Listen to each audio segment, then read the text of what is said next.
एक गांव में दिशा नाम की एक लड़की अपने बूढ़े माता पिता के साथ रहा करती थी। दिशा के माता पिता वेज पुलाव का ठेला लगाकर बेचा करते थे। दिशा एक 20 वर्षीय युवती थी जो दिन भर किताबों में डूबी रहती है। एक दिन उसकी माँ अनीता दीक्षा से बोली, तुम दिन भर किताबों में ही डूबी रहती हो, थोड़ा बहुत अपनी माँ के कामों में भी हाथ बटा लिया करो। विवाह के बाद ये तुम्हारे काम आएगा। ये आप कैसी बातें कर रही हैं माँ? घर का सारा कामकाज करना तो मैं जानती हूँ और मैंने आपसे भोजन बनाना भी सीखा है। पिताजी तो मेरे हाथ के बने हुए भोजन की बहुत तारीफ करते हैं। वो तो मैं अच्छी तरह से जानती हूँ, लेकिन दिन भर किताबों में डूबे रहने से क्या हासिल हो जाएगा? भला आज तक किसी स्त्री को पढ़ लिख कर कुछ मिला है क्या? अंत में तो उसे विवाह के बाद चूल्हा चौका ही संभालना पड़ता है। ऐसा नहीं है माँ, अगर मैं दिन भर किताबों में डूबी रहती हूँ तो उसका भी एक कारण है। किताबें हमें बहुत कुछ सिखाती हैं माँ। मैं जीवन में कुछ नया करना चाहती हूँ। दीक्षा की बात पर अनीता दीक्षा से कुछ बोलने ही वाली थी कि तभी वहाँ पर दीक्षा के पिताजी आ गए। अरे मेरी बेटी दीक्षा बिल्कुल सही बोल रही है, अनीता उसे पढ़ने दो। मैं तो बस यही कहना चाह रही थी जी कि हमें बिटिया को पढ़ा लिखा कर क्या नौकरी करवानी है? अंत में उसका विवाह ही तो करना है। ऐसा नहीं सोचते अनीता, अगर दीक्षा बेटिया शिक्षित हो जाएगी तो सोचो उसे अपनी शिक्षा से कितना फायदा पहुंचेगा। वो अपने पति के ऊपर बोझ नहीं होगी। और वैसे भी आजकल के दौर में लड़कियां पुरुषों से पीछे हैं क्या? वो पुरुषों के साथ कदम से कदम मिलाकर चल रही हैं। पिताजी, मेरे स्कूल में 2 दिनों के लिए जंगल में एक टूर जा रहा है, क्या मैं जा सकती हूँ? लेकिन मैम ने 500 रुपए मांगे हैं। बेटी, मैं तुम्हें कभी मना नहीं करता, लेकिन तुम तो जानती हो कि आजकल धंधा कितना मंदा हो गया है। मैं तुम्हारे स्कूल की फीस भी कितनी मुश्किलों से जमा कर पाता हूँ।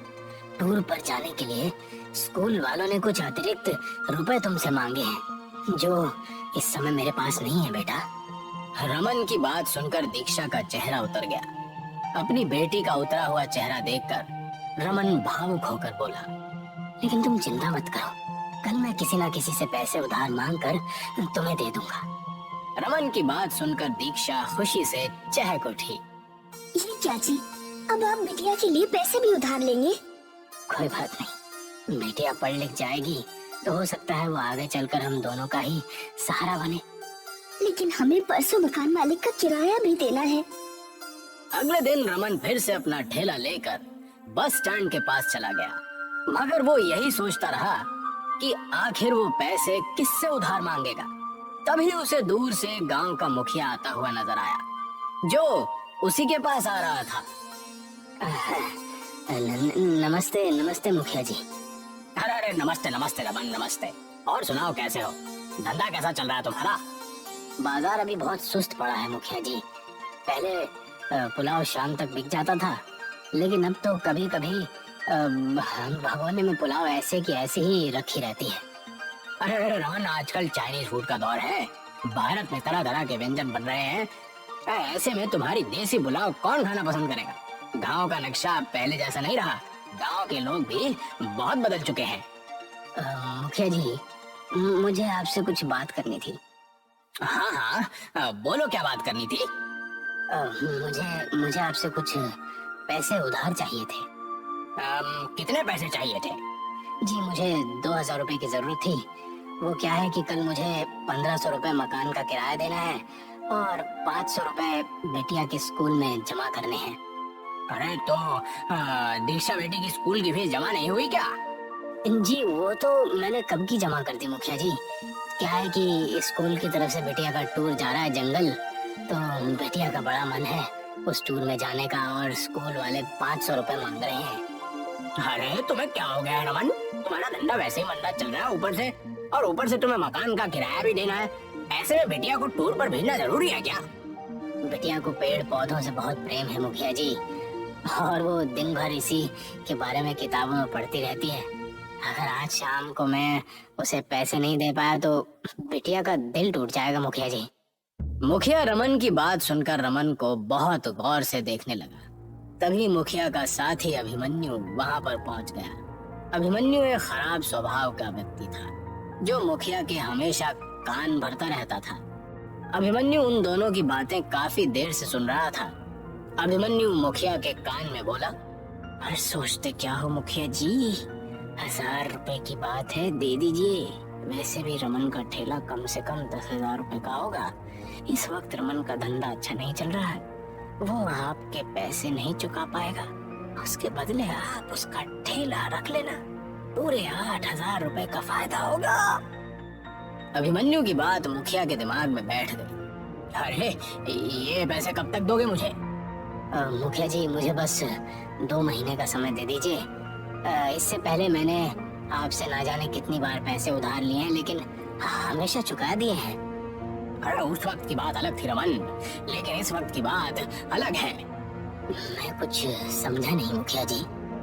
अरे देखो रमन, आजकल सभी का धंधा बहुत मंदा चल रहा है। मेरा भी व्यापार थोड़ा सा मंदा ही चल रहा है, तो इसलिए मुझे पैसे जल्दी चाहिए। और दूसरी बात, मुझे गिरवी रखने के लिए भी कोई सामान चाहिए।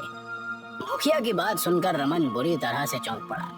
रमन जानता था कि मुखिया अंदर से अच्छे स्वभाव का व्यक्ति था। रमन समझ गया कि मुखिया के कान कुछ सेकंड पहले किसी और ने नहीं बल्कि अभिमन्यु ने ही भरे थे। मगर रमन मजबूर था, क्योंकि मुखिया के अलावा गांव में कोई भी 2,000 रुपए रमन को नहीं दे सकता था। मेरे पास क्या है मुखिया जी, गिरवी रखने के लिए सिर्फ एक किराए का मकान है। और क्या आपको मेरी जुबान पर भरोसा नहीं है? अरे भरोसे के जमाने चले गए रमन। तुम्हारा ये ठेला किस दिन काम आएगा? अगर तुम मुझे 1 महीने के अंदर अंदर पैसे नहीं दे पाए तो मैं ये तुम्हारा ठेला जब्त कर लूंगा, और तुम्हें इस बात का बुरा नहीं मानना चाहिए। रमन गहरी सोच में डूबता हुआ बोला, ठीक है मुखिया जी, जैसे आपकी मर्जी। मुखिया मुस्कुराता हुआ वहां से चला गया। शाम को रमन ने 500 रुपए अपनी बेटी दीक्षा को दे दिए। दीक्षा खुशी से बाहर चली गई और रमन ने सारी बात अपनी पत्नी अनीता को बता दी। ये क्या किया आपने? आपको अच्छी तरह से पता है कि अभिमन्यु अच्छे स्वभाव का व्यक्ति नहीं है। मुखिया जी एक अच्छे स्वभाव के और दयालु व्यक्ति हैं। जरूर अभिमन्यु की तुम्हारे ठेले पर नियत खराब होगी। मुखिया जी तुम्हारा ठेला लेकर क्या करेंगे? वो जरूर तुम्हारे ठेले को अभिमन्यु को ही दे देंगे। तुम्हारे पास जब ठेला ही नहीं रहेगा तो फिर तुम क्या करोगे? तब तक कोई ना कोई प्रबंध हो जाएगा। वैसे भी हमें कल मकान मालिक का किराया चुकाना तो है ही। 1500 रुपए तो मुझे वैसे भी मुखिया जी से मांगने पड़ते हैं। अगले दिन दीक्षा जंगल में टूर पर चली गई। दीक्षा जंगल के घने पेड़ों को बहुत गौर से देख रही थी। तभी उसकी नजर एक बूढ़ी औरत पर पड़ी, और वो बूढ़ी औरत केले के पत्तों में कुछ पका रही थी। केलों के पत्तों में से बहुत अच्छी सुगंधित महक उठ रही थी।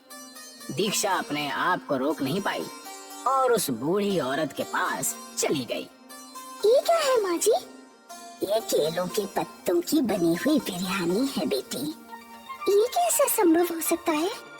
बिल्कुल संभव हो सकता है बेटी, मैं इस रेसिपी को जानती हूँ। दीक्षा उस बूढ़ी औरत के चेहरे को गौर से देखने लगी। आपके चेहरे की झुर्रियाँ मुझे बता रही हैं कि आप इस जंगल की रहने वाली नहीं हैं, और ये रेसिपी भी इस देश की नहीं है। तुम तो बहुत ही विद्वान लड़की हो बेटी। तुमने कैसे अंदाजा लगा लिया? मैं दिन भर किताब में पढ़ती रहती हूँ, मुझे कुछ नया सीखने का शौक है। मैं तुमसे बहुत ज्यादा प्रभावित हुई। क्या नाम है तुम्हारा? दीक्षा। दीक्षा, दीक्षा तुमने बिल्कुल सही पहचाना। मैं अपनी जवानी में ही आधी दुनिया घूम चुकी हूँ। मेरे परिवार वाले सभी मुझे छोड़कर विदेश में जाकर शिफ्ट हो गए। उस दिन के बाद इस दुनिया से मेरा दिल बिल्कुल हट गया और मैं जंगलों में ही अकेले रहने लगी। क्या आप मुझे ये रेसिपी सिखाएंगी? अगर कोई और कहता तो मैं उसे मना कर देती, लेकिन तुम बहुत ही विद्वान हो। तुम्हारी आंखों की चमक बता रही है कि तुम्हें आगे बढ़ने का बहुत शौक है। मैं तुम्हें जरूर बनाना सिखाऊंगी। बूढ़ी औरत ने दीक्षा को सारी विधि बता दी। शाम को दीक्षा अपने घर पर चली गई। समय ऐसे ही बीतता रहा। रमन का काम बिल्कुल बंद हो गया और मुखिया अभिमन्यु के साथ आकर रमन का ठेला छीन कर ले गया। रमन का व्यापार बिल्कुल ठप हो गया। उसके ऊपर मकान का किराया भी बहुत अधिक चढ़ गया था। कितनी बार आपको समझाया है, लेकिन आपकी समझ में ही नहीं आया। अरे क्या जरूरत थी बिटिया को इतना ज्यादा पढ़ाने की। अब बताओ बिटिया को पढ़ा लिखा कर क्या फायदा मिला। बिटिया के स्कूल में जितने भी पैसे खर्च हुए थे, अगर वो पैसे हम जोड़ कर रखते तो आज हमारे कुछ काम आते। अरे इसमें इसमें दीक्षा का कोई दोष नहीं है अनीता। तभी वहाँ दीक्षा आकर बोली, पिताजी मेरे पास एक उपाय है। कैसा उपाय बेटी? कुछ महीने पहले जब मैं जंगल में टूर पर गई थी तो मैंने वहाँ पर एक बूढ़ी औरत से बिरयानी की नई रेसिपी सीखी थी। मुझे लगता है कि अगर वही बिरयानी हम अपने गांव में बनाकर बेचें तो हमें बहुत लाभ हो सकता है। ये कैसी बातें कर रही हो बेटी? तुम क्या कहना चाहती हो कि तुम्हारे पिताजी पुलाव वगैरह बनाते थे? अनीता मुझे लगता है कि दीक्षा बेटी सही बोल रही है। मुखिया जी भी यही बात बोल रहे थे कि आजकल भारत में नए नए व्यंजनों का दौर है। जब तक हम कुछ नया नहीं करेंगे तो ऐसे ही पिछड़ते रह जाएंगे। लेकिन समस्या ये है जी कि बिटिया की बात अगर मान भी ली जाए तो तुम वो बिरयानी बेचोगे कहाँ? ठेला तो वो अभिमन्यु छीन कर ले गया। आप उसकी चिंता मत कीजिए माँ। मैंने अपने घर की आर्थिक स्थिति की चर्चा अपनी टीचर से की थी। उनकी एक दुकान गांव में खाली पड़ी हुई है। उन्होंने मुझसे कहा है कि जब तक तुम्हारे पिता के पास पैसों का प्रबंध नहीं हो जाता तब तक वो दुकान हम लोग ले सकते हैं। दीक्षा की बात सुनकर रमन खुश हो गया। अगले दिन दीक्षा रमन को खेतों में ले गई और अपने पिताजी के साथ बहुत सारे केलों के पत्ते तोड़कर उसे दुकान पर ले आई। रमन और अनीता ने उस दुकान की साफ सुथराई पहले से ही कर रखी थी। दीक्षा ने उन केलों के पत्तों में बासमती चावल कुछ अन्य सामग्री डालकर कुछ ही देर में पत्तों की बिरयानी बनकर तैयार हो गई। उसमें से इतनी अच्छी सुगंधित खुशबू उठ रही थी कि वहाँ से निकलने वाले लोग खुद को रोक नहीं पाए। एक व्यक्ति तुरंत आकर वहाँ पर बोला, अरे आपकी दुकान पर तो बहुत अच्छी सुगंध आ रही है। क्या ये कोई नया होटल है? रमन इससे पहले कुछ बोलता कि तभी दीक्षा उस आदमी से बोली, आपने बिल्कुल सही पहचाना। ये हमारा नया होटल है, केलों के पत्ते की बिरयानी वाला होटल। वो व्यक्ति तुरंत उस दुकान पर एक टेबल पर बैठते हुए बोला, मुझे भी एक प्लेट खानी है। दीक्षा ने उसे गर्मा गर्म बिरयानी परोस दी। वो व्यक्ति देखते ही देखते बिरयानी की 4-5 प्लेट खा गया। मजा आ गया। कितने हुए? 2000 रुपए। उस व्यक्ति ने खुशी खुशी 2000 रुपए दीक्षा को दे दिए। वो व्यक्ति शहर का रहने वाला था और एक फेमस यूट्यूबर था। अरे इस तरह का व्यंजन मैंने अपनी जिंदगी में पहली बार खाया। मुझे नहीं लगता कि ये भारत में कहीं और बनता होगा। अगर आपको एतराज ना हो तो क्या मैं आपका एक फोटो केलों के पत्तों की बिरयानी के साथ सोशल मीडिया पर अपलोड कर सकता हूँ? क्यों नहीं? इससे तो हमारे होटल को बहुत फायदा होगा। उस व्यक्ति ने दीक्षा की एक तस्वीर केलों के पत्तों की बिरयानी के साथ खींचकर फेसबुक पर अपलोड कर दी और वहां से चला गया। रमन 2000 देखकर बहुत खुश हुआ। इतने रुपए तो वो 10 दिन में भी नहीं कमा पाता था। देखा अनीता, बिटिया का पढ़ना लिखना कितना काम आया। सोचो अगर हम इसे नहीं पढ़ाते तो आज हमारी क्या स्थिति होती। आप बिल्कुल सही कह रहे हैं। मुझे तो अपनी सोच पर अब पछतावा हो रहा है। कुछ ही दिनों में देखते ही देखते दीक्षा का वो फोटो सारे इंडिया में वायरल हो गया। दीक्षा के होटल पर दूर दूर से लोग केलों के पत्तों की बिरयानी खाने आने लगे। कुछ ही महीनों के बाद रमन ने वो दुकान दिव्या के टीचर से खरीद ली। अब रमन का एक बहुत सुंदर मकान बन गया था और वो गांव, दीक्षा का गांव, देश भर में प्रसिद्ध हो गया। और ये बात अभिमन्यु को बिल्कुल भी पसंद नहीं आई। वो मुखिया से बोला, अरे मुखिया जी, ये तो आपकी इंसल्ट है। आपके गांव का नाम आपकी वजह से नहीं बल्कि दीक्षा की वजह से प्रसिद्ध हो रहा है। मुखिया अभिमन्यु से कुछ बोलता कि तभी मुखिया की पत्नी क्रोधित होकर बाहर निकलकर बोली, अब तुम्हें घर में आने की कोई जरूरत नहीं है। अरे ये क्या कर रही हो तुम? अभिमन्यु मेरा साथी है। तुम्हारा साथी नहीं बल्कि तुम्हारा दुश्मन। अरे तुम्हें तो दीक्षा को इनाम देना चाहिए। दीक्षा की वजह से हमारे गांव का नाम कितना प्रसिद्ध हुआ है। हमारे बच्चों को आगे बढ़ने की प्रेरणा मिली है। ये अभिमन्यु दिन भर गांव वालों के खिलाफ तुम्हारे कान भरता रहता है और तुम्हें भड़काता रहता है। इसकी वजह से तुम्हारी छवि कितनी खराब हुई है, तुम्हें इसका अंदाजा भी है? मुखिया को अपनी पत्नी की बात समझ आ गई। उसने अभिमन्यु को धक्के देकर अपने घर से बाहर निकाल दिया। शाम को मुखिया और उसकी पत्नी रमन के होटल पर बिरयानी खाने पहुंच गए। अरे मुझे क्षमा कर दो रमन, मैंने तुम्हारे साथ बहुत बुरा व्यवहार किया। अभिमन्यु की बातों में आकर मैंने तुमसे तुम्हारा ठेला भी छीन लिया। ऐसा नहीं है मुखिया जी, ये तो ईश्वर की लीला है। अगर आप ऐसा नहीं करते तो भला मैं इतना बड़ा आदमी कैसे बनता। लेकिन मैं कितना भी बड़ा क्यों ना बन जाऊं, आपसे हमेशा छोटा ही रहूंगा, क्योंकि आप हमारे गांव के मुखिया हैं। दीक्षा के केलों के पत्तों की बिरयानी आज भी शहर से लोग खाने के लिए आते हैं।